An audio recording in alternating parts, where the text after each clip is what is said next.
This week, it's finally here. Yes, we're talking about Gimp 3, but there's also Blender 4.4, the Raspberry Pi image generator, Fedora 42 goes beta. We talk about the other big AMD Ryzen release, and Gnome 48. Lots more. You don't want to miss it, so stay tuned.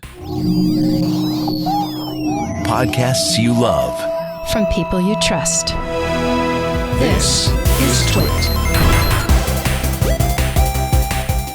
This is the Untitled Linux Show, episode 195, recorded Saturday, March 22nd. The blathering continues.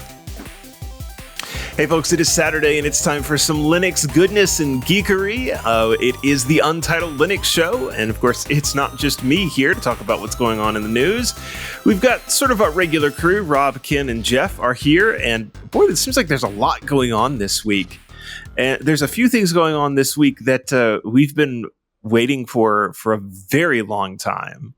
And Rob is sort of going to lead out in that because there's something that we have been waiting for has it been a decade? Has it been a decade, Rob? Yeah, we'll get to that. It's been really close. It's been a very long time. Yes. It's here. It's finally here. The release we have all been waiting for. Is it Grand Theft Auto 6? No. Half-Life 3? Nope. Maybe it's the Cosmic Desktop. Okay, again, Sally, no. Looks like I'm going to be waiting a little longer for those things. But this week, released just this week, after a decade, give or take, of waiting, the release candidates have all been tried and played around with for quite some time now. Okay, without further ado, released this week is Gimp 3.0.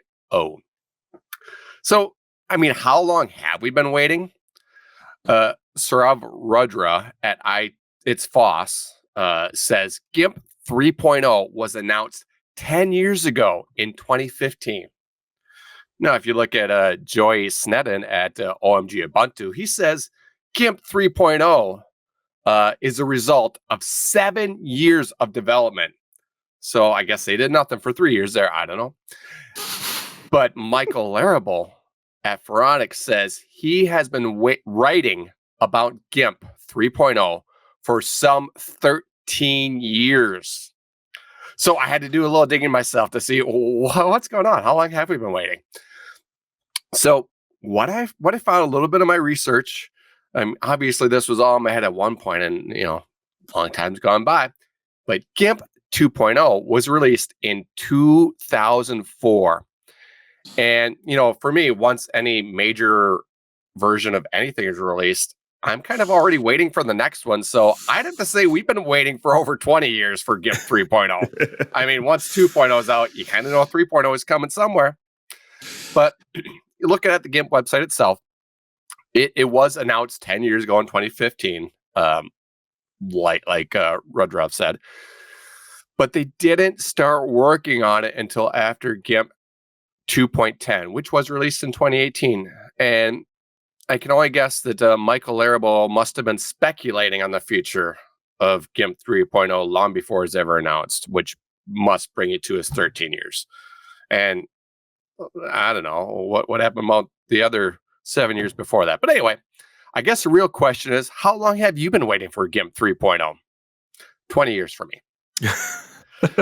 So highlights of this new release include a much refined interface written in GTK3, a little behind since we have GTK4, but we'll get there. And it allows use of the mouse scroll wheel to flip through different dockable dialogues tabs, along with a new slash screen and logo, as splash screen, not slash, as well as improvements to the legacy icon theme to look great on high DPI screens. And, I think it looks pretty good. Let me just switch something over here for those watching. I have played with it a little bit, but I think it looks pretty good. But if you read a lot of the comments, especially on OMG Ubuntu, you would kind of think the new UI is rather horrible. There's a lot of people complaining on there, but I don't know. I assume it's just a bunch of Adobe fanboys or something. I don't know. I think it looks pretty nice. Not like this 1990s interface like some people refer to. But decide for yourself. I like it. I think it looks pretty good. Other features, though, if you don't care about the UI, it just has to work, right? Who cares if it looks old, which it doesn't. But anyway, you can exchange files with more applications, including BC7 DDS files, as well as better PSD, which is Photoshop's native file, better PSD export, and many other new formats. You can set your paint tool to expand layers automatically as needed. Pro quality text got easier. That's their words, because you can style your text, apply outlines, shadows, bevels, and more. And you can still edit your text, change font and size, and even tweak the style settings. Organizing your layers has become much easier with the ability to select multiple items at once, move them or transform them all together. Color management has improved again as their long-term project to make Gimp an advanced image editor for all usages. That's what they say. They updated to the GTK3 for modern desktop usage, which we're on GTA4, but big one for Linux users, big one for that we're fans of, native Wayland with high DPI support, which I mentioned above, that the DPI support, but on Linux you really want Wayland for that. So, and it has native support, so boom. And maybe one of the biggest improvements, I saved this for last. It was the first on their list, but I saved it for last because it's really something that a graphical editor working with layers really wants, and that's non-destructive editing for most commonly used filters. And I know we brought that up before, but you probably don't pay attention to every word I say, and you probably forgot I mentioned this in one of the release candidates several years ago. But and there's a lot more in there too. This is really just the highlights, and I'm looking forward to doing some graphic work in Gimp again myself. I don't do as much as I used to, but I don't know, looks pretty good to me. Yeah, I've been running Gimp 3 for a while now because some distros like Fedora just said, basically, I'll forget this. We're just going to go ahead and ship it. We're going to ship it now. Yeah. And if I'm going off memory here, but if my memory serves me correct, even though they're on GTK3 now, the conversion from 2 to 3 kind of paved the way to make future conversions a lot easier. Yeah, that was definitely the idea. From some of the articles I read, it sounds like some of them were going on the possibility that the GTK3 may be forked instead of going to GTK4, so that they stay with it. Interesting. That's a very interesting thought. We'll see if that happens. Well, there was another big software release. Do we want to talk about Blender? It's not exactly as monumental as the 3.0 of Gimp, but there's something new there, isn't there? There's always something new with Gimp or Blender. Both of them, apparently. There's not always something new with Gimp, but there is this week. But this week, Marius Nestor and Theodore McKenzie wrote about the much anticipated major update to the popular jack-of-all-trades 3D software. Jonathan mentioned, I'm talking about Blender, in this case, version 4.4. It brings a wealth of new features and improvements across its animation, modeling, sculpting, rendering, geometry nodes, and other toolsets.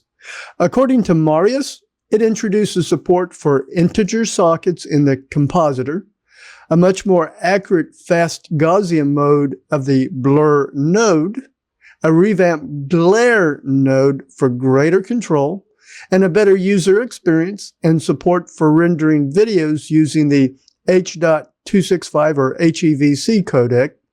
Now, according to Theodore, the highlight of Blender 4.4 is the rewritten CPU compositor, which brings significant performance improvements in certain node configurations. better caching of static resources like images, and reduced memory usage in node setups with many pixel nodes, making the compositor generally faster. This version is the first release to use Vulkan for displaying the rendered result of cycles. The Blender Foundation says that the process has been re-implemented using a new threading model, which results in the same performance compared to when OpenGL was used. They also state the Blender developers doubled down on quality and stability, fixing over 700 reported issues, revisiting old bug reports, and addressing unreported problems during their group effort, which they referred to as the Winter of Quality. Since I've only touched on some of the improvements, I recommend reading Marius and Theodore's articles or watching the @CG_cookies Jonathan Lampel's 21-minute video presentation. I've got links to all three in the show notes. Very cool. Speaking of which, Rob, I'm surprised you didn't provide a link to Brody Robertson's video on Gimp. I'm sure that would be good, but I had not watched it yet, so it was not a reference for my material. This is the kind of thing he likes to cover, though. Yeah, that would be a good reference to go look at. I'll go ahead and put it in the Discord so that anybody in the Discord can watch it later. Mm-hmm. Blender is one of those things that is on my punch list of it would be good to take a few days and go through some of the YouTube. Like, there's plenty of information out there about how to use it, but I've never sat down and taken the time to go through it and okay, so this is how it works. Oh, that's what that button does. These are the tools that I want, right? And I figure 2 days and I can, get to the point of being at least comfortable enough with the interface to go and do something. Where you can open it. Pretty much, yeah. You can open it and actually know where the tools are to be able to use them. Well, I know enough to be able to open it, import STL file for that you'd use with a 3D printer. Yeah. Do some tweaks to it, then save it back out as an STL file so I can use it to 3D print. I can do all of that except the actual making tweaks to the model. Like the actual thing that you want to do with Blender. That's the part that I don't know anything about. That's where those tutorials came in handy. Yes. I didn't really think about Blender for that use case, but oh yeah, a lot of people use it for that. Yeah. And it works good because there's a lot of models out there. Like, you can even just take the BMW model, and I've done a bunch of playing with it where you can follow along with like YouTube videos and just how to do things, and you can take those existing models and tweak it and then re-render and see what kind of changes happen when you know what the original is supposed to look like, and so that way you're not starting from ground zero. Yeah, I guess without ever having used it, the use case I've always thought of it with, which being aware there's plenty of other things like benchmarking, but it is like just graphics for games and cartoons, I guess. Yeah, it is more of a 3D modeler. Like, its original use case was more about 3D modeling than it was the actual rendering and video editing. But they've added all that stuff to it. And now you've got Flow, the movie. There's been several movies done in Blender, actually. Yeah. Over the years, quite a few of them. About once a year or so, I think they come out with another one, a project. Something like that they highlight with all the cool stuff you can do in Blender. Yeah, no, it's pretty neat, all the stuff you can do with it. Lots and lots of options there. All right, speaking of options, there is an announcement from the guys at Raspberry Pi where you can have plenty of options in the exact image that you get. So this is the RPI-image-gen. It's the Raspberry Pi image generator. And this is intended to be an end-user solution for getting custom file systems that you can burn onto an SD card and boot on a Pi, which you can sort of do. Like, you can do this by hand, and people have done it and don't have problems with it. But that you have a tool to do it now is going to make this a lot easier for a bunch of different use cases. And if you think about it, like, so there's been projects that I've been involved in, and one of the things as soon as we supported the Raspberry Pi, somebody's like, we should make our own distro. And I said, no, we should not. That is a bad idea. We do not want to make our own distro. And he's like, what I really mean is that we should spin our own version of Raspberry Pi OS. Like, that's a thing we could think about doing. With this tool, we now have a much easier way to do that because you get actual Raspberry Pi OS. It's going to get all of their updates, but you can also do your own stuff on top of it, or you can pull packages out of it if you want to. All kinds of options here. It's based around some YAML config files, and if you follow the link, they've got a whole flowchart on all the stuff it does, which is pretty interesting. But you run it through this, and at the end of it, it just gives you, here's your .img flashed onto your SD card, and away you go. You've been able to do some configuration with, for example, the Raspberry Pi flasher itself. It'll let you go in and set up a user, change your root password, set up your Wi-Fi, stuff like that. This is kind of that same thing, but much, much more comprehensive. Lots more changes you can make. And we've talked about this sort of thing for other distros. There's some tools to be able to get your own kind of dedicated tool set, a dedicated tool set to make your own ISOs for like Fedora and Ubuntu and those. And so that brings this to the Raspberry Pi. And, it's going to be great for if you have multiple Raspberry Pis and you want to have kind of a stripped down image, there's just the tools you want in it. Or if you want an image that's got, everything turned on, if there's just a specific tool set you want, it's going to be great for that. It's also going to be really good like on the kind of more commercial industrial side so that people can have their own custom spins and easily push them out to however many thousand Raspberry Pis they have running stuff. So good move from Raspberry Pi. I think this is a great tool that's going to help all of us that work with the Raspberry Pi. So I'm excited to get my fingers on this and actually play with it. Anybody else have enough Raspberry Pis that this makes sense for them? I know Ken, you were running one as your main desktop there for a little while. Ken's a Pi guy. Ken is a Pi guy.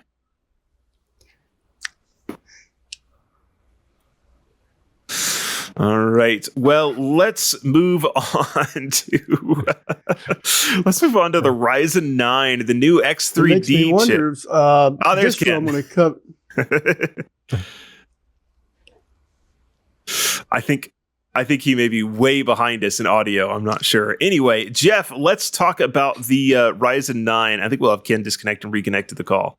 And that way we can know that he is right up with us and not running a few seconds behind. I was listening to the wrong audio feed. There it is. So yes, you were running several seconds behind. There are technical issues, and there are technical issues of your own making. And as Linux geeks, we are very familiar always with making our own technical issues. So we can correct them. But I'll probably be touching on a distro later that may have used that. Cool. Yeah, look forward to that. Let's go to Jeff and talk about the Ryzen 9, the new X3D chip. Yes. And side note, I always tell people with Linux, my problems are self-induced just because of what I do. But on with new hardware. And as Jonathan covered last week, AMD released the 9950 X3D processor and the 9800 X3D processor. Well, a little before that, but you understand. But quietly alongside those, AMD launched the 12-core Ryzen 9 9900 X3D processor. Now, Michael from Phoronix conducted extensive benchmarking on this new chip, and today we'll dive into the results. And I'm also going to share my editorial thoughts on the entire X3D lineup, what I recommend people buy, and what to avoid and why. So just first, a quick refresher. The 9900 X3D is a 12-core, 24-thread processor featuring 2 CCDs, which means 6 cores have the extra 3D cache, while the other 6 do not. Now, historically, I've always been wary of mixed core setups like these, where some cores have cache, others don't. I also said this on previous Intel, historically, where you had the performance cores versus the efficiency cores. But I'm changing my tune because Linux scheduling has improved significantly, and this is no longer a concern. And in the case of this chip, both Windows and Linux and the entire X3D line tests confirm that the previous headaches, like needing to reinstall from scratch or dealing with core parking or basically now resolved. I mean, you can do it, but you don't need to. It's not like the 7000 series. They've got the software down. That extra time to mature really helped. Michael's review also includes comparisons with a range of the chips. He's got the 7000 series CPUs, the X3D and the non-X3D models are in there. 2 Intel chips, the Core Ultra 5 245K and the Ultra 9 285K. Now, with over 400 benchmarks and results, I won't go through them all here. We'd be here forever. But let's take a look at the geometric mean across the tests. Now, if you remember, previously I've stated, geometric mean helps kind of get rid of, it wasn't eliminate flyers, but it helps reduce the impact of a flyer bit of data on the overall average. And so, the 9900 X3D is slightly faster than the standard 9900X, which lacks the extra cache. That being said, if you're deciding between those two chips, you need to focus on specific benchmarks because certain tests heavily favored the extra cache, while others saw the 9900X come out ahead. Overall, the 9900 X3D edges past the Intel 285K, over the geometric mean of those over 400 tests or benchmarks. And unsurprisingly, it's faster than the 7000 series of processors. Hey, there was a generational gain. Imagine that. So it definitely. Well, I shouldn't say that because Intel stepped backwards, but you know what I mean. AMD went forward, so it's all good. Michael's evaluation summaries make it easy to compare the 9900X against the 9900X3D. So if you have a specific workload in mind, these summaries will quickly show you which processor performs better for your needs. He has a big vertical chart comparing those two chips, and he's got one with the 9900 X3D with the 7900 X3D, and he lists all the benchmarks in there, and it's in a nice little format showing whether it was faster or slower than the competing chip. So you can quickly decide what you need. Now, for my editorial on the X3D lineup, my honest opinion, unless you snag a fantastic deal on the 9900 X3D, I would skip it. Now, let me explain this. Consider your workload. Are you a gamer? If so, opt for the 9800 X3D. Its 8 cores with extra cache will keep you happily gaming for years. If you mix in some productivity tasks, ask yourself, does saving 15 to 20 minutes on a lengthy compile or a few minutes on a Blender render truly matter? Well, if it does, spend the extra $100 and go for the 9950 X3D instead. With this processor, the 9950, you get the full 8 cores of cache, like the 9800 X3D, and an additional 8 cores without cache. So you get kind of the best of both worlds when you combine them, and it's like I said, it's so much more seamless than it was in the past. The 9900 X3D, on the other hand, sacrifices 2 cores of cache for gaming. So now you're gaming like a 9600 X3D, or soon to be released the 6-core version, and you're losing 2 cores for productivity. So it's like a middle of the ground chip, but it stumbles, especially at its price point. For context, as of today, the 9950 X3D is $699. That's United States dollars. The 9900 X3D is $599. So there's $100 difference. And the standard 9900X, so it's no extra cache, just the 12 cores, it's $409. Now, some of you might point out that I personally use a 7900X CPU, and you would be correct. However, mine lacks the cache, and I snagged it at a steep discount. It fits my middle-of-the-ground productivity needs. Although, admittedly, there's better gaming chips that were available even at the time when it came out. It was not setting any records anywhere there. I was looking more at power, availability, and price. Like I said, I got a pretty screaming deal on it. And it wasn't anything insider. It was just I found a heck of a sale at a major retailer and jumped on it. Now, let me be clear. I don't think the 9900 X3D is a bad processor. It might shine in specific niche scenarios. You know, maybe whether it's power efficiency or excelling at certain tasks, because there was a few that the 9900 X3D really rocked at, but they were very niche. I mean, you're very specific in what you're doing if you're looking at that. You know, but in terms of value, I believe there are better options, you know, depending on your needs, you know. Basically, I'm saying spend wisely and choose based on your real workload. So you're saying if you're a gamer, extra cash is a good thing? Yes. Cash or cash? Yes. CACHE. No, the 9950 is not really for gaming. There's some benchmarks that show it's slightly faster, but it's one of those, it's statistically faster, not realistically faster. So if you're only gaming or 80% gaming, you know, okay, I could take a little longer if I'm compiling or doing other productivity stuff.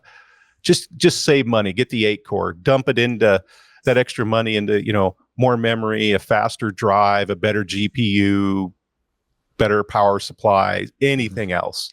Better audio gear. Exactly. Yeah, anything.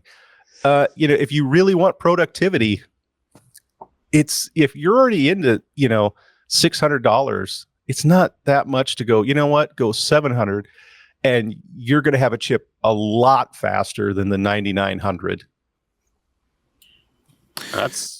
So I'm staying with my AMD Ryzen 7 7700 for now. Oh yeah, that's still a solid chip.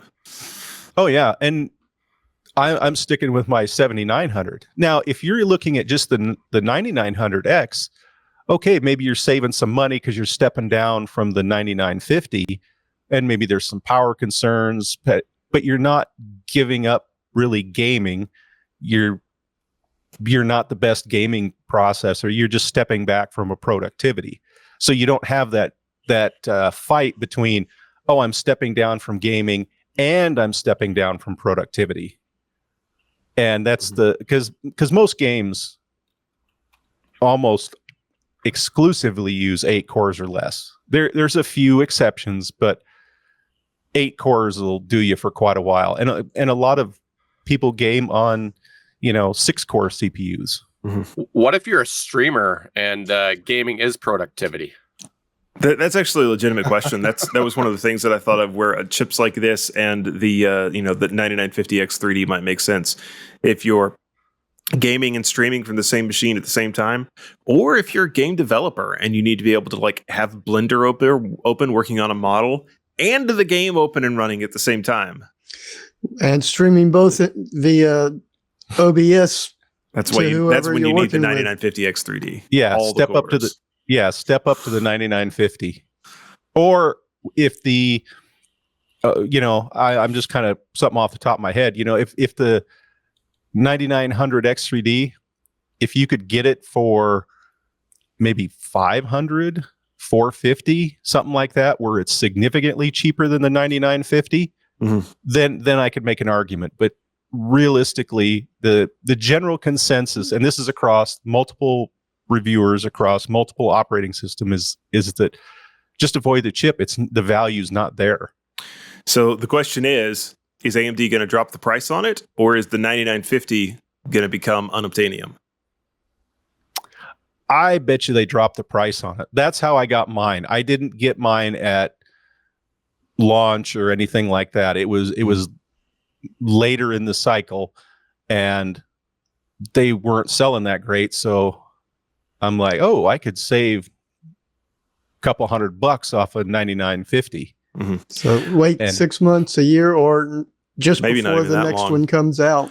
Maybe not even that long. If they're going to change the price, I could see it happening in 2 to 3 months.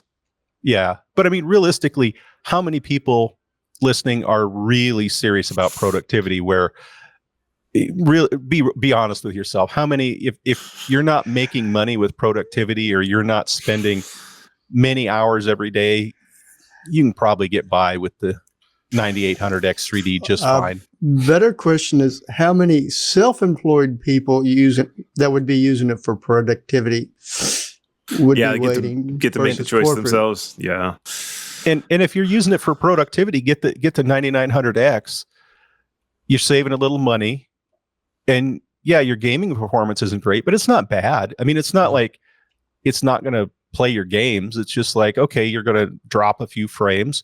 But the other thing to consider is if you're running 4K, well, you're probably bottlenecking your GPU and not your CPU. Even once you get 2K, depending on what your graphics card is, the game you're running, it means less. And the other thing is, what is the frequency of your monitor? My current monitor is 120 hertz. So I'll see, look, I can run 400 or this is 450. And well, anything above 120 is meaningless to me. For me, productivity means email, some text documents, and a web browser. I mean, I think a Chromebook does productivity just fine. Yeah, I guess I should have said, unless you're doing like really heavy calculations, simulations. Like in GNU Cache? No, we're talking like a workstation build where you're doing stuff. In other words, everything Rob does everything through Firefox. So speaking of Firefox, I'm going to interject here before Rob takes the story and say I claim credit for this. It was me and David on a Floss Weekly interview with a couple of Firefox devs, and as we were getting ready to end, well, David, do you have any questions you want to ask? And David's like, please bring PWA back to Firefox. And the two guys were like, oh, I guess we could think about doing that. So Rob, you tell us the story, but I got to say, we did this. Well, then you can claim the results. So, yeah, I mean, followers of the show may know that one of my biggest criticisms also of Firefox, besides the CEO pay and the lack of focus on their core product. And we don't have time for the whole list, Rob. It's their lack of support for PWAs or progressive web apps, for those not familiar with the term. So a PWA, it's essentially a way to make a web page into a desktop app. And there are apps that do customizations to make themselves specifically work for this purpose. And there's specific integrations with the desktop that this feature usually allows. So typically, it's kind of like an Electron app where the browser gets hidden away and it just runs the app as a PWA. And it can have all the integrations that like an app has. Well, maybe not all, but a lot of them that a typical website doesn't. So, for example, Teams, Microsoft Teams, that is, used to be an Electron app, but they got rid of the Electron app. On Windows, they went to, I don't know, C# or something. I have no idea. But the official method to run Teams on Linux now is a PWA, which you couldn't really do in Firefox. So you had to have a Chromium browser or something if you wanted to do that. So they announced that they are bringing PWA support to Firefox 136. But they plan to do it just a little different from at least how the other browsers are doing it. Where other browsers get out of the way and let the PWA act like its own app, Firefox plans to keep the experience more like a website, or as product manager David Rubino says, the aim is to offer features that help you get a more app-like experience for any website you choose, when you choose, but without users feeling like they're not using Firefox. So they really want to keep Firefox front and center. For example, he says web apps in Firefox will not use a minimal browser window, but will continue to show a main toolbar with the address bar, extensions, bookmarks, though the new tab button will be replaced with a button to open a normal Firefox window. He says web apps are still websites and web browsers, so the goal will be to fully maintain access to features that help with the website itself. while de-emphasizing features that are about managing multiple websites. So I don't know what actually makes this PWA support. It doesn't sound like much, or like Joy Snedden from OMG Ubuntu puts it, Firefox proposed approach reads more like a minimum viable product with minimum of effort than an innovative spin on the concept. So I'm not a fan of their initial approach to progressive web apps. Hopefully they go further, maybe make it an option to actually work like a real progressive web app. But at the very least, it's a step in the right direction more than they had before. Yeah, well, oftentimes with stuff like this, you get kind of that minimum viable product, and then if people start using it, then more and more resources get put into it. So, there's a very, very good chance that this will get better as time goes on. Just it's nice that they've gone in and actually made it happen again. I think I actually would enjoy being able to have all the tools that Firefox gives you for going to other websites available while you're in that, treating that one site as a application. Yeah, but really a progressive web app is still just a website, but they try to make it, the other browsers try to make it run more like an application. Whereas this, like most progressive web apps, like Teams, for example, Microsoft Teams, you could still use Teams in the web. It's not really much different from the PWA besides the integration. So I don't see a whole lot that with this, what they're getting out of it than just going to the website itself anyway. Well, I think there's some extra APIs that are part of like the PWA spec. The integrations. Yeah. There's some of those that just aren't going to be available as just another browser tab. So that's the sort of thing that they've gone in, I believe, and have actually added back. I'll have to see how it works. Give it a test. Practice. Go grab Firefox Nightly and give it a test run on your favorite PWA. I have no idea what progressive web app I would even try to use. Well, obviously Teams. I keep saying that, right? There you go. If you really want to run Microsoft Teams on your Linux desktop, if you really want to do that, slacker you. And if you're gonna run Teams, don't just run the conversation. Get in and go with the scheduler. Get in and run all the other stuff you can do in there. Video and. Are you talking about SharePoint? I mean, It's SharePoint kind of is in there. in Teams, but that's not much of a feature of it. It's kind of an afterthought. But anyway, it is in the nightly build, but you do have to enable flag at this time, I believe, is what I saw. Yep. But how many of those PWAs are designed to work offline? It's an interesting question. I'm not sure. Yeah, Probably there's not many if it's a website. There's some, I believe there's supposed to be PWAs are supposed to. I don't use any. I've never used any PWAs that would be used offline, but I believe they're supposed to kind of have some of that functionality. Just wondering, because I've had occasion where I was able to continue working on a Google document on my Chromebook offline. Mm-hmm. Yeah. And it'd sync back up once I got back hooked online. Yeah. Speaking of working on documents, there is an update to Calibre, right, Ken? Yes, there is. Mm-hmm. In fact, Marius Nestor wrote about the Calibre developer Covid Goyle releasing a major update to this open source, free and cross-platform ebook manager, viewer, reader, and organizer. I do use it for managing and organizing my ebooks. Occasionally, I'll use it to view one just to make sure I don't have any DRM in it. Mm-hmm. But the latest release, according to Marius, is Calibre 8.0. But when I went to look at the what's new, it said 8.0.1.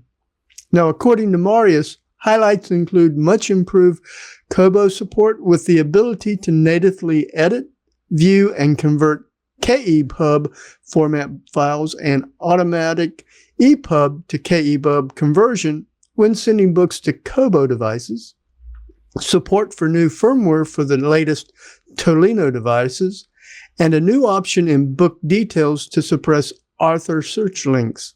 This release also supports connecting to a folder like it would with a USB MS-based device, which may be useful for Chromebook users. I will definitely find that useful, where USB devices appear as folders rather than the actual devices, and introduces the ability to move multiple selected items in the table of contents.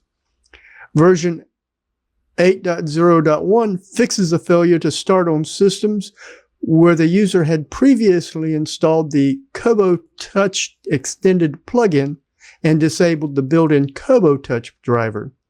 It addressed multiple bugs, including a bug in the ebook viewer not closing on the interrupt signal. I recommend reading Marius' article for more details about Calibre 8.0.1 and following the link to what's new through the Calibre website. Or if you're dorks like us, you can pronounce it Calibre.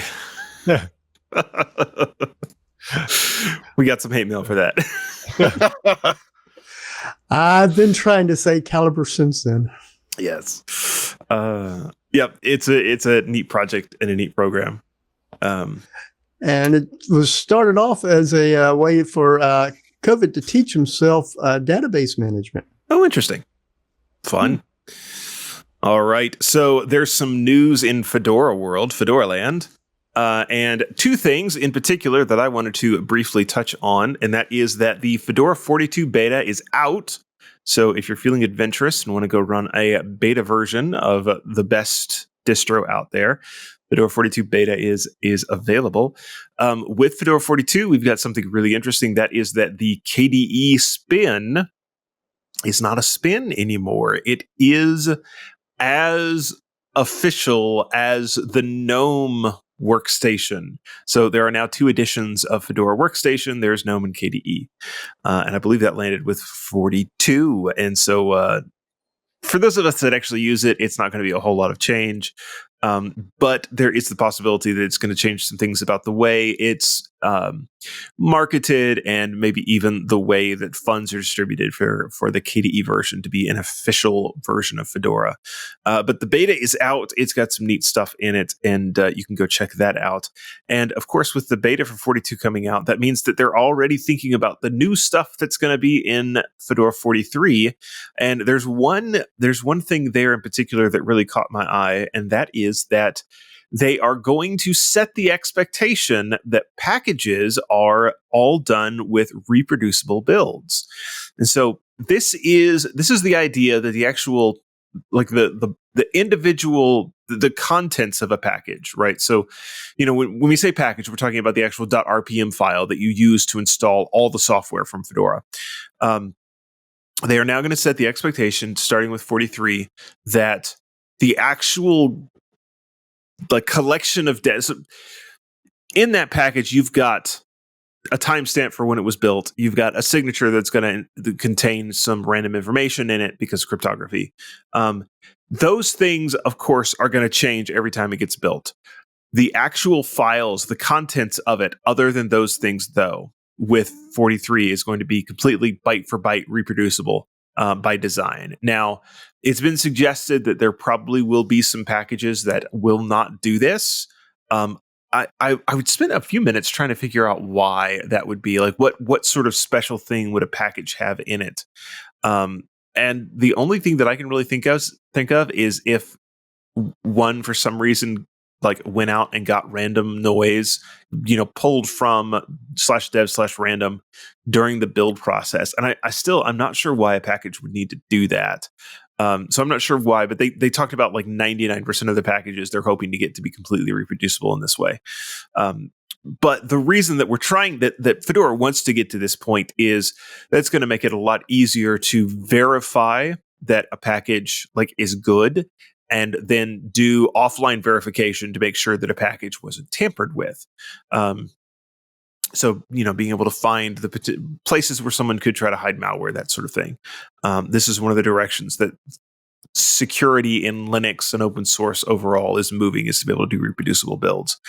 And looking to do that with Fedora 43. So definitely don't go run Rawhide yet. But Fedora 42, the beta, is out. And if you're feeling just a little adventurous, it might be worth giving a shot. I like adventure. Yeah, I know. And Honestly, with Fedora right now, I would not be too scared to run the beta. In fact, I'm very tempted to install on the machine behind me. I just did an upgrade to the latest Fedora 41, and it went ahead and pulled down like KDE 6.3. So it's almost, that was almost more of an adventurous update than going to the beta would be. But I can't switch to anything on my main desktop yet. I'm stuck on Mint. Well, I shouldn't say stuck. It's not bad. I am on Mint though for at least a couple more months. It's not bad, but I don't want to give it away yet. And somebody did donate extra money for me to go to 4 months, so I'll go to for that full 4 months. Rob's Linux OnlyFans, coffee OnlyFans. And how's your AMD GPU working with it? I don't want to give away anything, but I don't have great monitors, so I'll just leave it at that. Ken was trying to segue. He was. Ironically, Ken was segueing to the one of us that has the AMD story that doesn't have an AMD video card. It's just not right, Jeff. Just yet. Oh, okay. Well, they've turned around quite a bit. Things are better. Yeah. And NVIDIA has been falling down a lot. But, just following up on a story from a couple of weeks ago about the Radeon 9070 graphics cards on Linux, we discussed the code was already in the kernel, so there was no need for any special Git tree pulls or advanced code merges or, things were just working. Well, now we've got the next evolution in the graphics card arena. AMD has officially released their AMD VLK Vulkan driver with RDNA 4 GPU support. That's the 9070 cards. So today we're diving into the RADV, the community driver versus the AMD VLK driver for performance on the 9070 series of cards. I say series because there's a 9070 and a 9070 XT. Mm-hmm. Now, unlike a lot of benchmarks that focuses on production, scientific workload, performance stuff, this is all about the games. It's the ultimate question for gamers. What's the best driver to run? And it's with most things, it really depends on what you're playing. For the majority of tests, the drivers were neck and neck, trading blows back and forth. However, one area where the AMD VLK driver pulls ahead is Vulkan ray tracing. AMD's official Vulkan API driver demonstrated a significant advantage in Vulkan ray tracing benchmark that was conducted by Michael Larrable over at Phoronix. That's the link in the show notes. So, kind of bottom line, if you're not running ray tracing, it doesn't matter much. Either driver will provide excellent performance. Just look at the games you play and see if one or the other comes out on top. If you're someone who likes to dip their toes or dive head first into ray tracing, then the official AMD driver is your best bet. It delivers an overall better experience for those ray tracing heavy videos. Now, I should note too, when it comes to power consumption, since it's the same hardware, only a different driver, the difference was negligible. The RADV drivers showed slightly lower average power usage. It had a little lower idle state, but it falls into it wasn't really hardly worth noting. I mean, just a sliver difference. And so now that we've got our CPUs chosen, we got our new graphics cards in place, and we looked at the data, we got our right driver installed. Looks like there's a bright future ahead for gaming on Linux. You say that we have our graphics cards in place. I just did a search, and in the 2 weeks since they've been out like 2 weeks now. I think it was 2 weeks ago we covered it. Unavailable. Just you're not getting it for under $979. If you're lucky, you might be able to find it for that at like a Best Buy. So they are still not. Good luck getting your hands on them. I have seen some come through now, a little more over MSRP, versus the reference cards. Mm-hmm. They're also restocking, and there was it kind of got debunked, but there sounds like there's some data behind it where they said Lisa Su from AMD said they sold 20,000 cards in that first initial launch. Then they said, well, no, it didn't actually come from AMD. It came from another third party that was estimating how many cards, because based on how many they've had go through. But overall consensus is that they've shipped a lot of cards, and there's a lot more coming. So they're expecting stability in the pipeline in about 3 weeks. Maybe 4 weeks, mid-April-ish, end of April-ish. And I've personally kind of kept an eye on them, and I've seen some come through. I mean, if you watch, they're not, I look for the NVIDIA cards. As far as I can tell, they're all unobtainium. I never see an opportunity to go, oh, I could buy that one if I wanted. AMD, I could. There's windows in there where like, oh, here's one right here and ones that are priced higher, $50, maybe $100 higher. It's got super big cooler and it's flashy colors and RGB and all the stuff they tack on. But did I hear you say there's windows in there? I wondered about that. I caught that too. I had that thought. Well, so you can have little graphic displays. Haven't you seen that? Like even on the AIOs, you can have a little displays. I think he said windowing. No. So, yeah, that is definitely interesting. Something to keep our eye on. And then I do have one question, Jeff. Yeah. Should I try to put some money aside to get this for myself for Christmas instead of just continuing with the integrated GPU? I would.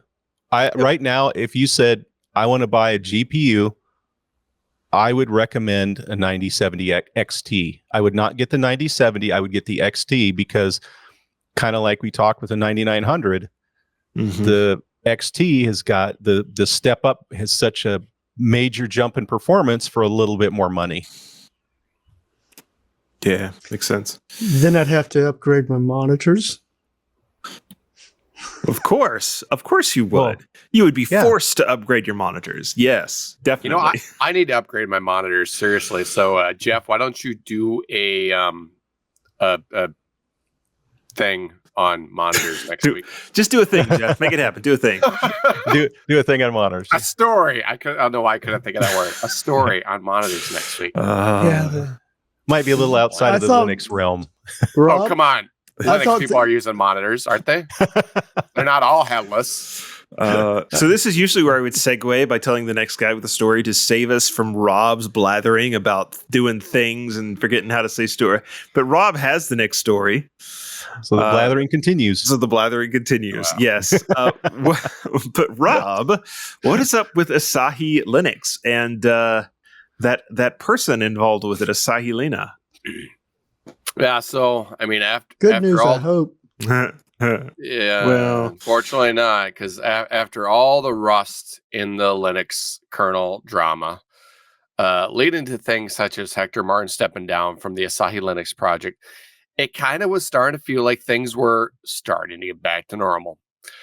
Well, I mean, and Asahi, they planned to continue moving forward with the great work they've been doing with Linux on Apple Silicon. But this week, Asahi Linux has had more bad news as Asahi Lina is pausing work on the Apple GPU drivers. So Asahi Lina had been working on the Apple GPU drivers for Asahi Linux with the open source DRM kernel driver as well as Mesa contributions. She was also contributing to Asahi AGX, Gallium 3D, and Honeycrisp Vulkan drivers. And Asahi Lina had worked closely with Alyssa Rosenzweig. So, I mean, hopefully we could keep her around. And, I don't think this pause had anything to do with the recent Rust drama, but I don't really know because the details are mostly unknown at this time. What she posted this in Blue Sky, and this is all she said. She said, so quote here, "For personal reasons, I no longer feel safe working on Linux GPU drivers or the Linux graphics ecosystem. I've paused work on Apple GPU drivers indefinitely. I can't share any more information at this time, so please don't ask for more details. Thank you. So, I mean, we could speculate. I don't know. Is Apple doing something crazy, or is it with the Rust drama? I don't know. It's probably best at this time, unless somebody knows more than what I've found, to just let it be at this time until more information, if more information ever comes out. But it isn't looking that good for Asahi right now. I'm kind of glad I never spent any money on an M1, M2 for Linux. I have a bit different take. I always thought it was interesting that we had Asahi Lina, but like, let's keep this straight. Asahi Lina was someone's alter ego. This was never a real person. This was a VTuber that was streaming themselves writing code, and like, code got written. Apparently, good code got written. So like, that's cool. And Good again, Rust-based code. It was Rust-based code. Yeah. So like, I always thought it was an interesting kind of social experiment. But let's not lose the details that, like, at some level, this is not a real person that we're talking about. And I could take some guesses about the person behind the account's real identity. I don't know for sure. I have a hunch. It doesn't take, like, it's not too hard to read the tea leaves and go. Well, that's interesting timing. Yeah, there's a pretty obvious hunch as to who this was. I will say, as far as that goes, it doesn't really matter.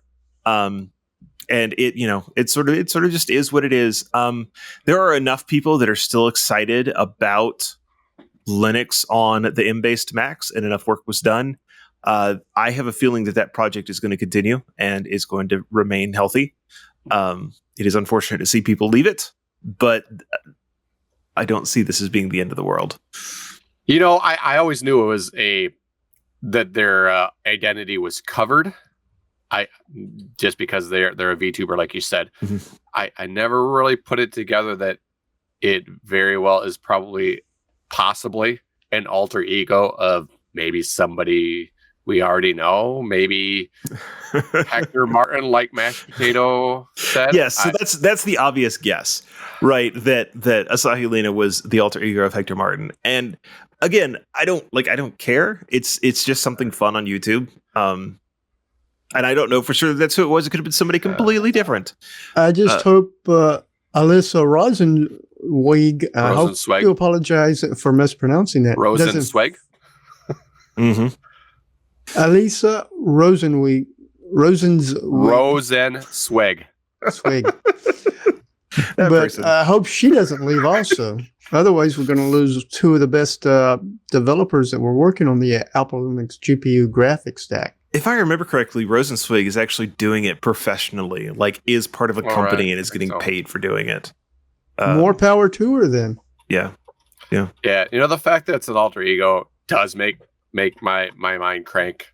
Like, if people don't even know who you are, what is a safety thing? I don't know. Maybe there's something legitimately, and it's not Hector. I don't know. It just really makes now that I never even put that together that it's somebody's alter ego. I just never did, and now like my mind is like cranking. Rob, this is how VTubers work. It's almost always a guy, not always, but it's almost always a guy running their voice through like 27 different vocal plugins to make themselves sound different. And then they wear some sort of rig so that, you know, the camera can trace where they are. And then they jump up and down, and they have the animated puppet that jumps up and down for them. That's how the internet works these days, man. I'm out of the loop on VTubers completely. I don't even watch much YouTube. I go to YouTube if I'm looking for something very specific. It's not my, I don't just sit there and watch playlists for hours and hours. You mean you don't go straight to Brody's rules? I'm gonna do a comment on that. I know it's gonna be a long show, but Brody was on Floss on the episode I was on, and after the fact, I kind of felt a little bad because you asked me, Jonathan, if I'd heard of him, and I said no, I hadn't. And then he kind of did this, and you know what? Afterwards, so one of the sites that I look at that pulls in a whole bunch of Linux news Mm-hmm. One of the things is Brody. Like, he's on the page that I look at every week. And like after that show, I'm like, oh wait, I know who Brody is. So the point of the story is, no matter how big and famous you are, Rob will still put you down in public. I feel better, Rob. All right. Well, let's talk about Kali Linux then. And Ken has this story with the newest Kali Linux release. Yes. Get your hat Actually, I got the information from Lawrence Abrams and Marius Nestor. They both wrote about the latest release from Offensive Security of their Debian-based distribution for ethical hacking and penetration testing. Yes, we're talking about Kali Linux 2025.1a. And I'll tell you toward the end of the story why it's a 1a. Following tradition, this year's first version has new visual effects, including updates to the boot menu, login screen, and a stunning selection of desktop wallpapers and desktop environments. The KDE desktop is upgraded from Plasma 5.27 to Plasma 6.2, not 6.3, Jonathan. Their default desktop environment, which one I've enjoyed for years, is XFCE, has also had a minor software bump from 4.18 to 4.20. Lawrence notes the strange version number is because the developers stated they found a last-minute bug in 2025.1, which required a fix and rebuild. This led to the release of 2025.1a as the first release of 2025.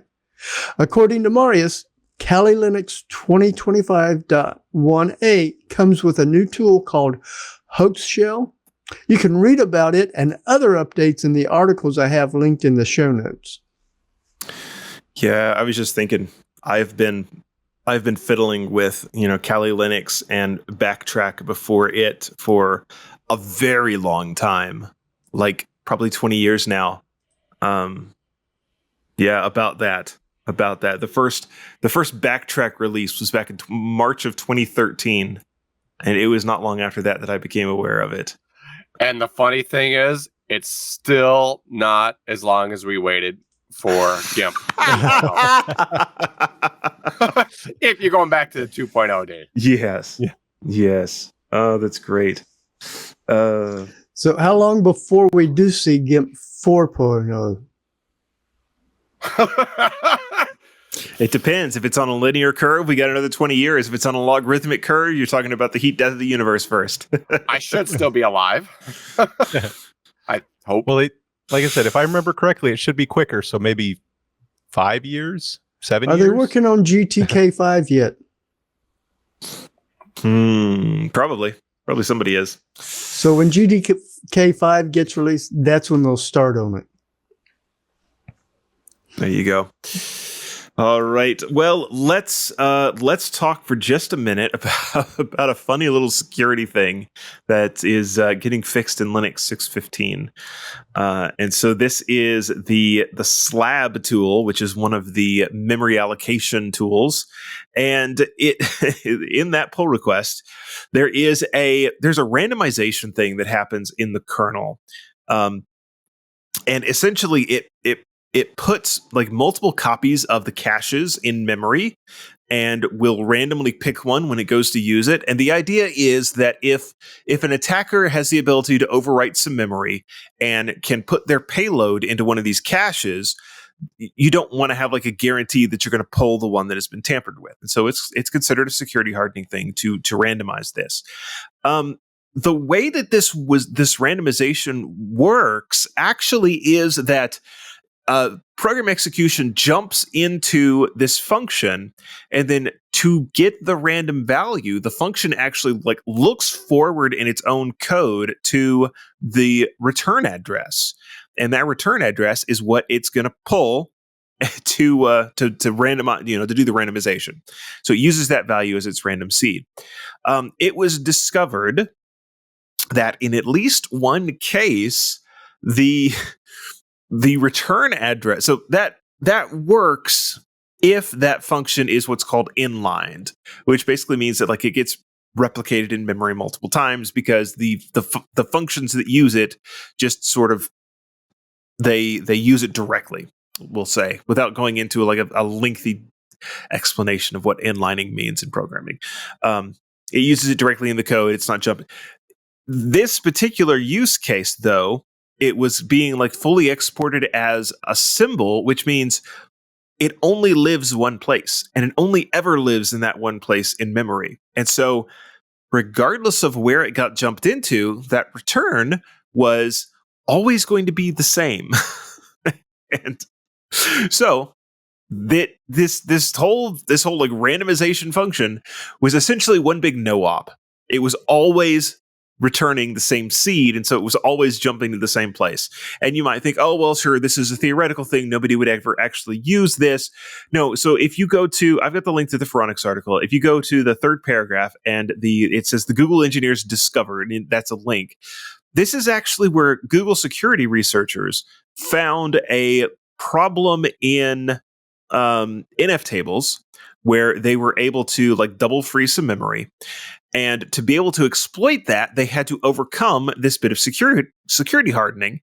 And while they were researching how to get around the security hardening, they realized that the security hardening wasn't working at all because it only ever hardened in one particular place. And so that's how it was discovered. So, it's a hilarious little bit of security errata for the kernel. Neat to see it get fixed, and a pretty interesting look into how these things can go wrong, particularly when you're doing clever things like, let's use the return instruction as our random seed, because surely that's always going to change, and it doesn't always change. Fun little bit of stuff here. Yeah, the randomizer wasn't. Yes, not so, the not so randomizer. Yeah, I just use the universe as a randomizer now.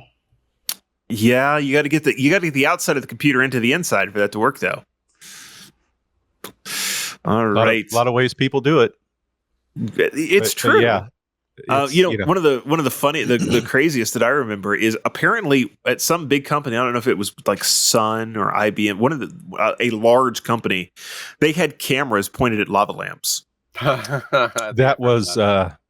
Oh, I know who you're talking about too. Yeah. I want to say it's a software company, I think. Yeah, but it's a pretty big name. If we, I think Leo likes telling this story, if I remember correctly. What Microsoft was it?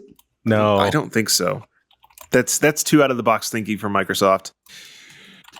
Oh, out of the box. Does our Discord know? I bet Google does. Oh, is it Cloudflare?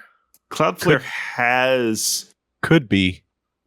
When I Google searches Lava Rand in production is a system to collect this data. Cloudflare has arranged about 100 lava lamps on one of the walls in the lobby of the Cloudflare headquarters and mounted a camera pointing at the lamps. The camera takes photos of the lamps at regular intervals and sends the image to Cloudflare servers. And it's called Lava Rand. and Mashed Potato had it. There you go. That's great. Good job, Mashed Potato, on coming up with that when we couldn't.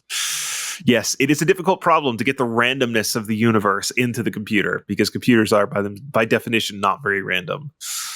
And I know there's one of them that's I'm drawing a blank today, but it was like one of the disk encryption systems that like it took the time, how often you were moving your mouse.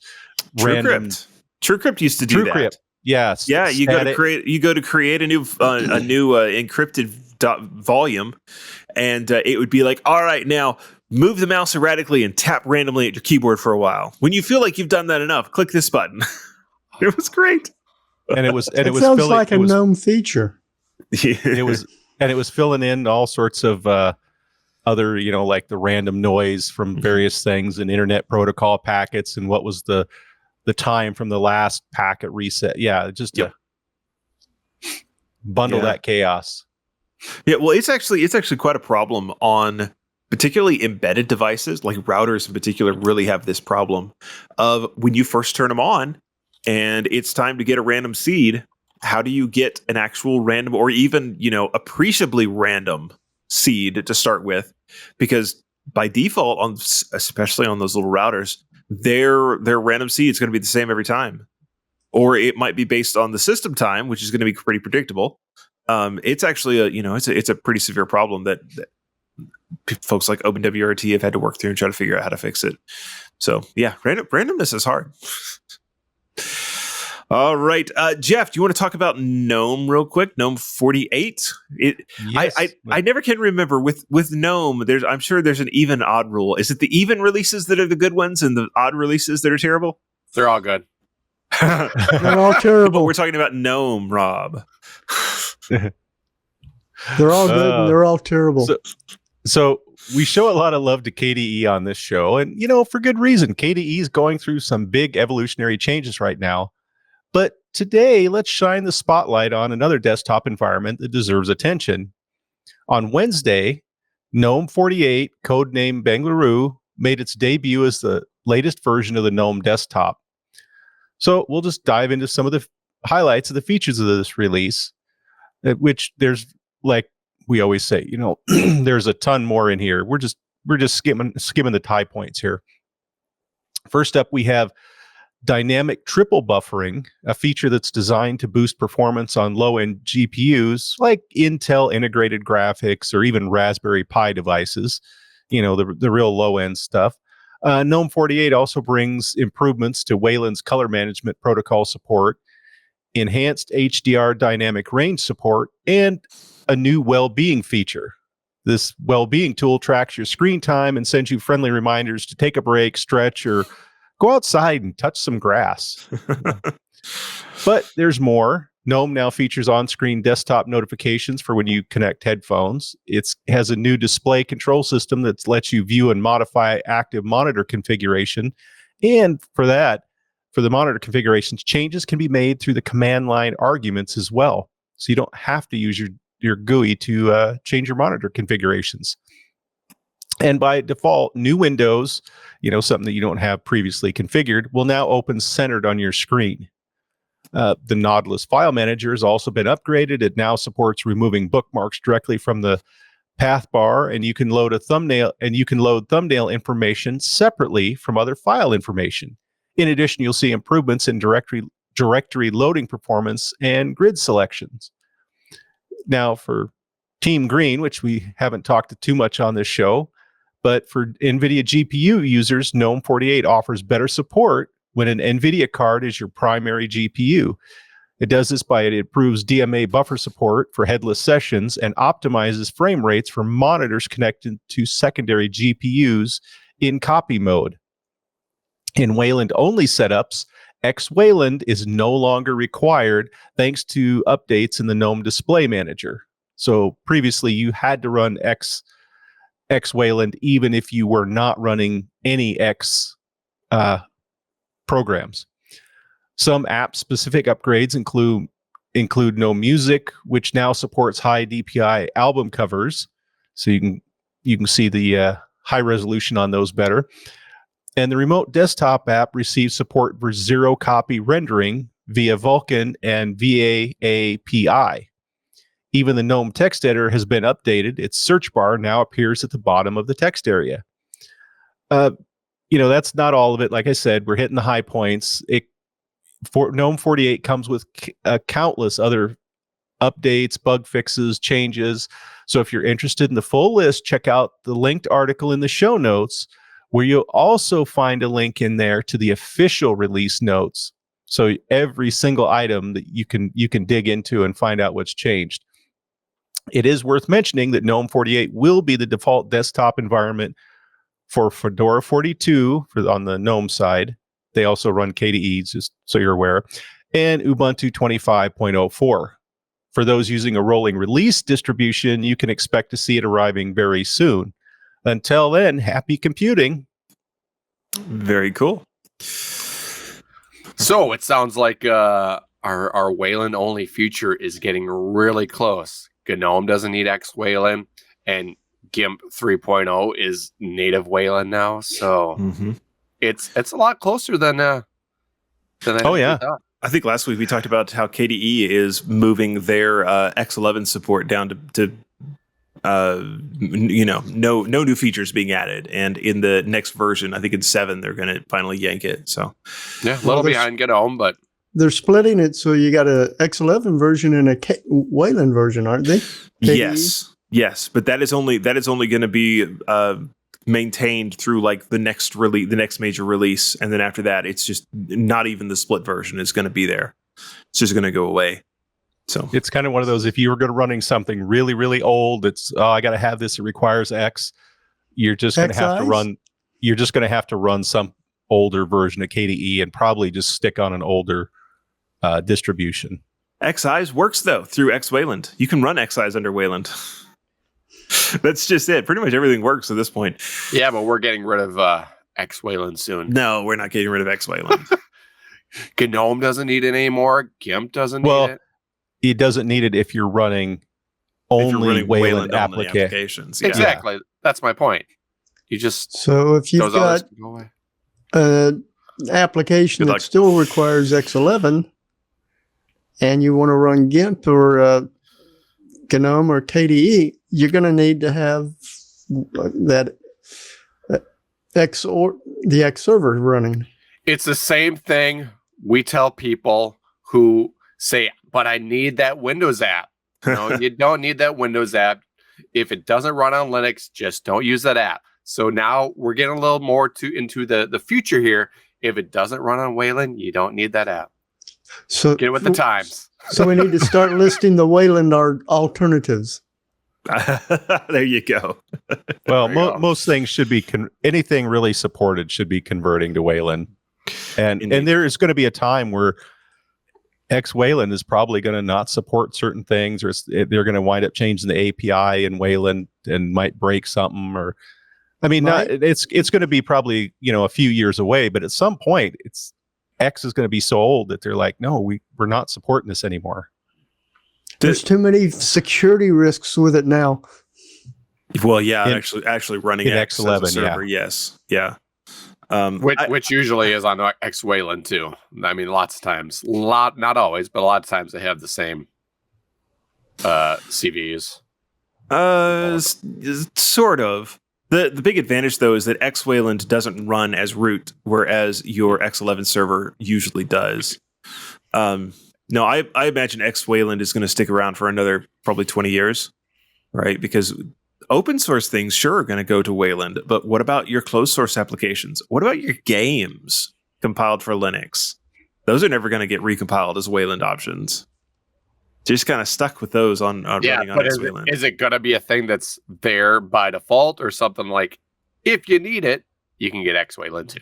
I imagine it's going to be installed by default for a long time to come. We'll see. A lot of those old games will be like, yeah, just get the Windows version and run it through Wine, and it supports Wayland.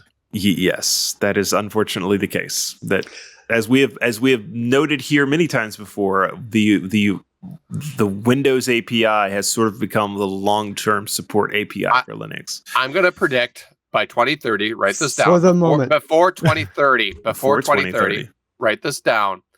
Distributions will be released without X Wayland. And it's just going to have to be like a dependency if you install something that needs it. They're going to be released without it installed by default.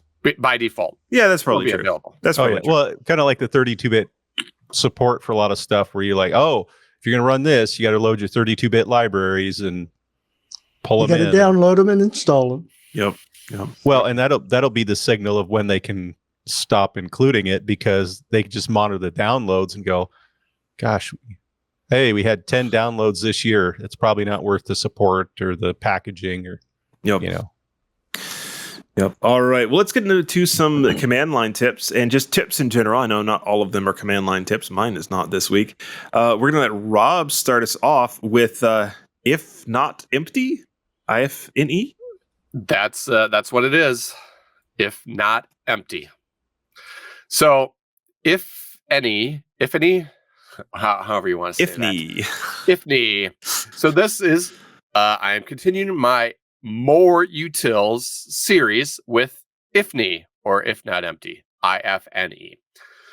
So for those watching, I set up a couple files. I did a file.txt and a file2.txt.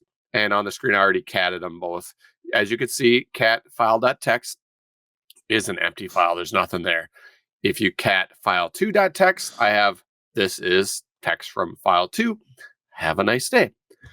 So to get on with it, so pretty much you're gonna pipe things into ifni, and what it's gonna do is, if the standard input into ifni is not empty, it's going to run the command that you have after it, and most likely this is going to be used for like scripting and stuff. But there's also a -n which does the opposite. So first, I'm going to show you here. I'm going to pipe cat file.txt, which is an empty file. I'm going to pipe that to ifni, and if it's not empty, it's going to echo not empty. So that's the command I ran afterwards. So I'm going to do that. Nothing spit out because it is empty. Now I'm going to do the same thing with file 2, and it's going to say not empty. Now it's not that. What's even more useful, really, I think, is the -n feature.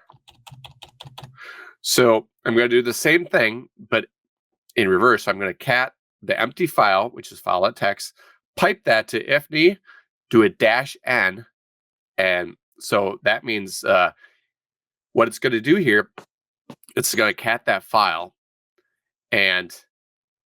but if it's empty, it's going to run the command which I have saying empty. So I'm going to do that, and hey, it's going to return it's empty. Okay, so let's do this on the file.2. So cat file.2, which has text in it, so it's going to cat that, but if it's empty, it's just going to return empty. And this one is probably one of the more useful because it's going to cat it, or it's going to say not empty. So here, so when I did the empty file, it just returned empty. When I did the file that had text in it, it just showed me the cat of that file. So it's kind of a quick way right there where you can do this, but if it's empty, kind of spit out this error, file is empty, or whatever you want. So, or your standard in, whatever the standard input is. And that is basically, that is what you can do with ifni, if not empty, or if empty, if you do the -n tag. I would prefer to say that if not empty.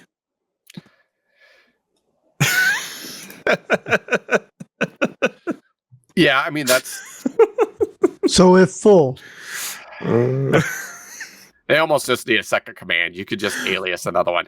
If not empty, and then ify. That's great. All right, Ken, what is up with Pipewire metadata? Well, that's going to be interesting. Or it was for me and fun to play with. But this week, as Jonathan mentioned, I'm introducing another command for managing your Pipewire configuration, PW-metadata. It allows you to monitor, set, and delete metadata on Pipewire objects. Its options are the ever-present -h or --help. For those of y'all listening, I just switched to the screenshots I took earlier in preparation for this, where it's showing the output of using a -h, as well as the ever-present -- version. The -h listed all the options you can use, such as the -- version, -r, or -- remote. And I'll go over all the others in a minute. But first, I want to explain how just typing in PW metadata and hitting enter will just display all the options without any options. Will show all the metadata for your default Pipewire configuration or default name. You can use the -l or -- to list the all the available metadata objects. When I did just the PW metadata, it listed for my Pipewire setup, it said that the default was default, and it had an object ID of 0 with keys names and values for my audio syncs and sources, as well as my video source.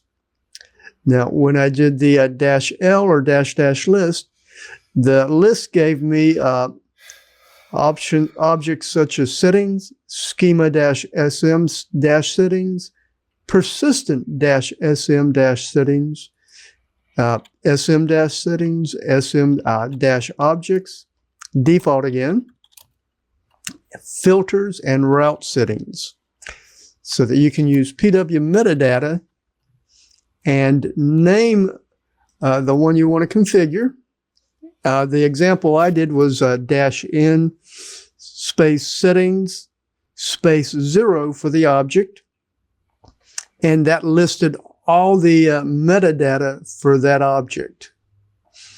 And for this one, it showed that it found the settings for metadata 32, and the keys were for log.level, clock rate, clock.allowed dash rates. And in my particular case, for those of y'all listening, it gives the values for that one as 44,100, 48,000, 82,200, and 96,000. You've all got clock.quantum. By the way, if you haven't figured it out yet, rate is basically your sample rate, and quantum is your buffer size for all intents and purposes. Mm-hmm. With clock.quantum, you've got clock.min-quantum. That's got a value of 32. Clock.max-quantum with a value of 2488. And then there's a clock.force-quantum, which has a value of 1024. That's the default setting for my system.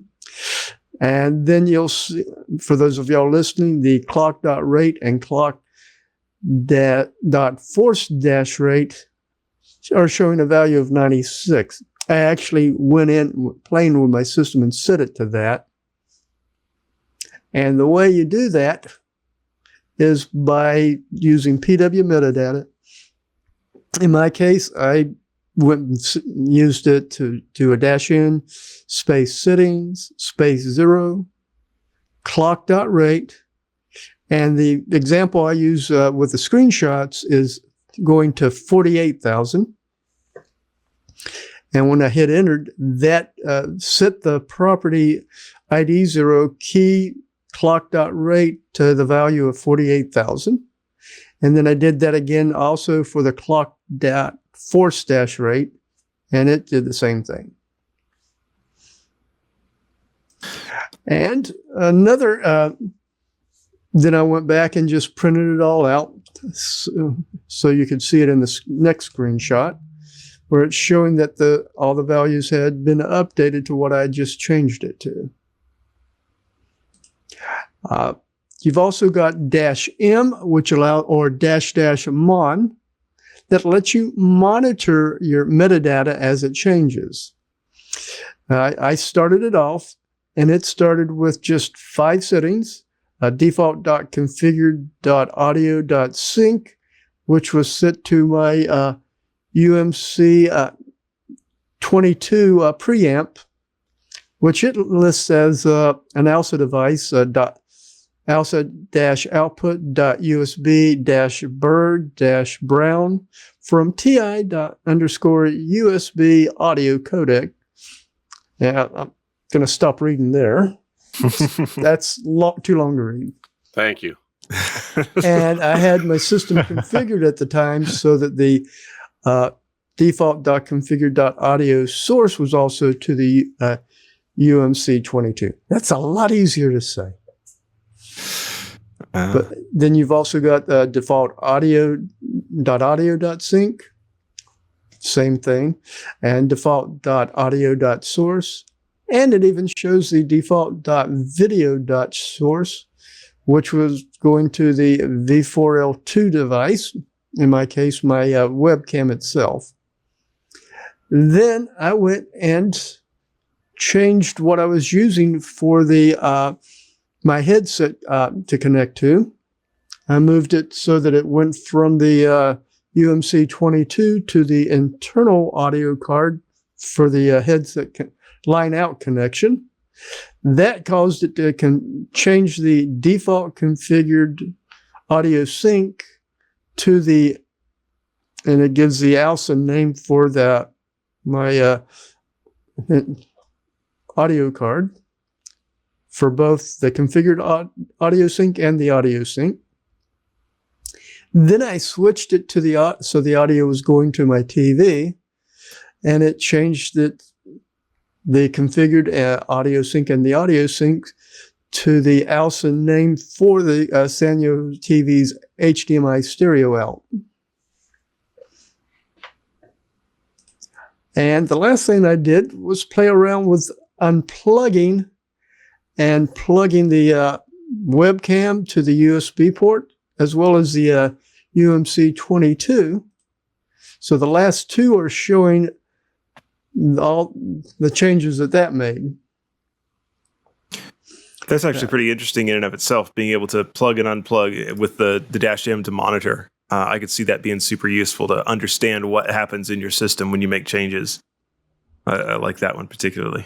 Yes, that way you can identify what the device is recognized as by your system. Yeah, very cool. All right, I've got a shorter tip, but it comes with a little bit longer story. So I got hooked on an old adventure game. Actually, I found that I'd already purchased a couple of them on GOG.com, and then found the other two for next to nothing. So I now have the complete set of the Syberia, spelled with a Y. So it's Syberia. Syberia games. It's an old sort of adventure game, sort of in the vein as a Myst or that sort of thing. And played through the first one, and it went great in Wine, and went to play the second one. And I had two options with the second game. You could either go full screen, which on the big monitor behind me is a little excessive. It's not really what I wanted it to do. Or I could go windowed, but in windowed mode, it was only displaying at like 800 by 600. So, it was this size. The whole game was this size on my TV. It's like, I can't see that. So I started going down this rabbit hole of how do you make this work? How do you essentially zoom in to a video game in Wine? How do you scale something if you don't want it to? So like if you want it to be full screen, scaling is easy. Generally, your monitor takes care of that for you. But if you don't want it to be full screen, how do you scale a Windows application up? And I looked into this for a while. I have used the virtual desktop option in Wine, and you can do some of it with that. But that was not working here. And as I did some looking around, one of the solutions that people suggested was to use GameScope. And, it's sort of, once you hear that, you go, oh, of course, that's sort of what GameScope is designed to do. It's it's running Windows games at lower resolution and then scaling them up. That's its bread and butter. So I've got a screenshot from Lutris, actually. It's the way that I played this, and it's super simple. In Lutris, you just, under system settings, into the game, the system options, you enable GameScope, you set your output resolution to what you want it to actually be on your screen. So in my case, it's 1920 by 1080. That fits nicely into one corner of the screen. And then you tell it the actual game resolution, which in my case was 800 by 600. And then I went in and I told it windowed. And so what it did automatically then is it took that 800 by 600, it scaled it up to fit inside the 1920 by 1080 window, and then threw it on the desktop. It was good to go. Except with Syberia 2, I ran into a problem. That game has a little splash screen, and it's not a full screen splash. I'm sure you guys have seen some programs that'll do this. So, the game, when it actually gets into the game, it thinks it's full screen. While it's loading the game, it gives you the little square splash screen in the middle of the screen. It's like almost not even a true window, but it's there just to let you know that, yes, you did really double click on this. We're working on it. That's sort of the point of it.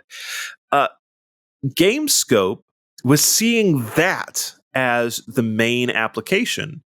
And then as soon as that splash screen closed, GameScope closed as well. And so the game that I actually wanted to play was then running in the background. And so, I then went down this rabbit hole of, well, okay, surely this is not the only game that has this problem. And no, it's not. There's an open bug in the GameScope, the GameScope repo there.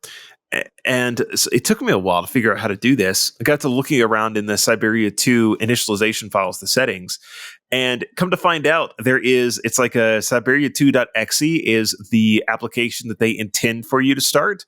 But there's also a game.exe that if you run that, it just skips the splash screen and runs the game straight away. So the solution for that problem was just to go into Lutris and point it to the other binary. And then it worked perfectly. It did exactly what I wanted it to.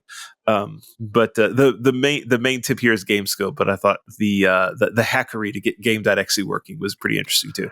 The side tip is to look for a second exe if there's a splash and it's not working right. Yeah, there are other options too for that. You can also go in and delete the image. A lot of times in those old games, that splash will be like a PNG in there.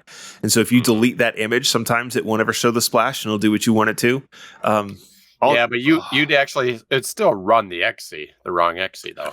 Even if it doesn't show it. Right. But my problem was that because it was showing it as a window, GameScope was latching onto it and thinking, oh, this is the game, this is the game application that we want to show inside, which is not what I wanted it to do. So it wasn't because of the splash screen and then...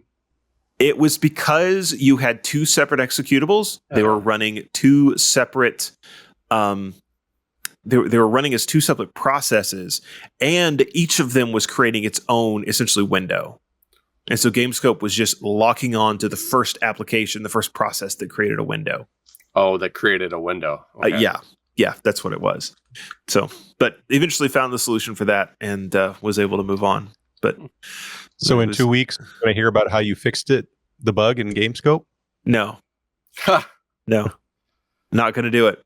It doesn't irk me enough. I found a workaround. Now, if I hadn't found a workaround, maybe, but nope, not going to happen. Too much on the plate right now. There's already a bug report in, I think you said. There's already a bug report. Yep, so. They are aware of it. I may go and list the additional game as another replicator, but other than that, I don't care. I fixed it. Fixed it for myself. All right, we got one more tip, and that is Jeff's. And Jeff, we're gonna talk. We're gonna talk about it. Let's just talk. We are, and I'm feeling almost a little insecure. This is going to be a quick one. A couple weeks ago, we talked about the app Message, or MESG, which allows or denies other users to send you messages. This week, we're going to talk about Talk. So this is one of the programs that ties in with it. And Talk, as the name suggests, is used to talk to another user. The syntax is simple: talk space user, where user is the login name of the person you want to talk to. Optionally, there's a -X flag, which allows you to talk to a user with a dot character in their username or a period. You can also include an optional TTY name, which is for talking with a user who is logged in more than once using the terminal name. There's an article linked in the show notes where that includes installation instructions for both Debian/Ubuntu and Fedora, but both are straightforward, requiring just a simple install command from the package manager. I installed it. No weirdness or anything. Some configuration is needed in the /etc/xinetd.d directory, but after setup, it's pretty easy to use. You just can start a talk session, which brings up a basic chat interface where one part of the console is for your message and the other part is for the reply from the other user. If you encounter issues with someone, seeing your messages, remember that it might be blocked due to the MESG command settings. So you have to allow those messages to come in. And while there are plenty of modern programs for communication, if you're on a limited interface or need a command line conversation, here's a reliable way to do it using a common Linux program. So happy chatting. Very cool. That's actually really neat. There have been times. Since Skype is going away on Linux, we're going to have to use this, right? Yeah. Or, going away everywhere. Man, there have been times I've been SSH to a machine with somebody else, and something like this would have been handy. Like that legitimately can come in handy. Collaboration. Yeah. All right. I was going to say, you might not always have the GUI or some a lot of overhead you can run, and just here you go. It's pretty standard on most Unix/Linux machines. If it's not installed, I'm sure you can get it. It's only an apt away. Yep. Speaking of GUIs, I forgot to mention when I was covering PW metadata, I did come across 2 links that I do have in the show notes. One does cover on how you could write a script to give you a GUI for changing the sample rate and the buffer size using PW metadata. And then this second link talks about how you can configure your pipe wire for using multiple rates, sample rates. Very cool. All right. We have reached that part in the show where we let the guys plug what they want to plug. Rob is up first. I'm sure he's going to tell you something about coffee and a website and some other websites. Take it away, Rob. You already got it covered, so what's the point? I'm going to say thank you to Ant Pruitt. I totally missed this. About a month ago, he did donate a couple coffees to some of us. And I don't know, I didn't see the notification. I just haven't gone in there and looked because I didn't think there were any donations. But there has been one a month ago, Ant Pruitt. So thank you. I didn't miss you. And otherwise, if you want to donate a cup of coffee, since it has been a month since anyone has, Ant Pruitt did. Thank you. You can go to my website, robertpcampbell.com. On my website there at the top is links to my LinkedIn, Twitter, Blue Sky, Mastodon, and this cup of coffee is where you can donate a cup of coffee to me or do what some others have done, Ant Pruitt and some others. Tell me who you want to donate to. I currently owe Jeff, I believe, 2, and Jonathan and Ken both at least 1 coffee. It's all logged in there. I plan to go out west this summer, so hopefully I'll actually get to meet Jeff in person and get him his coffees, and I'll figure out what the other 2. Cool. You are welcome to Oklahoma too, sir. We'll let you in the door. I will. I will come down there at some point. Sounds fun. All right, Ken, anything you want to plug? I just want to remind everybody, you want to back up. There's definitely several utilities out there. My favorite for backing up my whole hard drive is Clonezilla. Yep, there you go. All right, and Jeff? Not much to go over this week. One quick question or reply here is Mr. T7 has a question about, where should they start as a beginner? I always recommend Fedora or Ubuntu just because there's so much stuff on the internet for help and a lot of programs are set up that way. So start there, and then once you get your legs under you, then you can take off to a different distribution. Yes. The other thing is just Poetry Corner this week, so I'm going to keep it short with haiku. Typing document. When OS suddenly crashed, crap, forgot to save. Have a great week, everybody. I like it. All right. If you want more of me, of course, there's Hackaday. That's where Floss Weekly is at these days. And my security column goes live there on Friday mornings. If you do want to put a little bit in the tip jar, I am at buymeacoffee.com/jbennett. And that is always much appreciated for those that want to do so. Appreciate all of the guys being here and all of you that watch and listen. And we will be back next week for more Untitled Linux Show goodness. We will see you then. Take care, everybody. Hey, buddy, are you a geek? Are you a tech enthusiast? Then I would love to invite you to join a tech community like no other. You can gain exclusive access to our incomparable quality tech content for just $7 a month with Club TWiT. As a member, you'll enjoy all TWiT TV shows ad-free, plus access private video feeds for insider shows like iOS Today, Home Theater Geeks, and so much more. Dive into the members-only TWiT Plus bonus feed for behind-the-scenes content, club discussions, and special events. But here's the best perk. Join our incredible Discord community to watch live show productions, chat with hosts, and participate in exclusive members-only activities. It's your backstage pass to the world of TWiT.